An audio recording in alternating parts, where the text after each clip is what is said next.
All that, 10. finalisti od Slovenija ima talent za dlako. Žiga je šel na WC, tako da ste zdaj 4 plus Željko Božič. Žele, v bistvu na nek način mentor, zaveznik skupine. Kako si bil zadovoljen s tem, kar so pokazali? Nad vse. Ja? Dolgo ni bilo tazga vznemirjena, moram priznati, v mojem življenju. In se ful zahvaljujem fantom, da so mi ga prečarali. Vse je šlo brez napake, flawless. All that. Glih, to smo se prej pogovarjali že v zaodrju. Maestro, mogoče bolj na TV show špilajo Žiga pršel z WC-ja. Bravo, Žiga. Maestro mečkam bolj špilajo na koketiranje s kamero, All that špilajo na zgodbo. To bo zanimiv obračun v bistvu v Tivoliju, ne? Vkusi so različni, mi radi delamo to in zato živimo. To je to.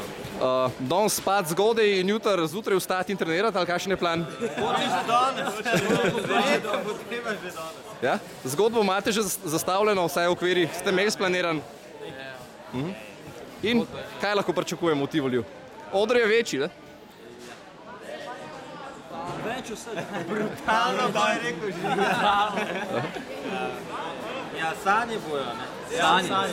Koliko so se zdaj uresničile ene, se bojo tam še druge. Še eno hitro vprašanje za Željkota, mi smo se to že spodaj pogovarjali. Kako to, da so napredovale samo fantovske skupine, ne mešane, ne ženske skupine? Ne vem, je kakšna ženska sploh bila plesna. Ja. No, v glavnem, pač to so, ne vem, ti hormoni pa to, ne. Ali so vse punce na maturi, fantje pa že vsi iz šole vod, ali kako? Tudi nas čaka, ne, Žiga. Pa si navdušen najbrž nad dejstvom, da se talent odvija ob koncu šolskega leta. Nač, fantje, najlepša hvala pa. No, daj pozdrav Toršico, katero? Vse Toršice, prosim.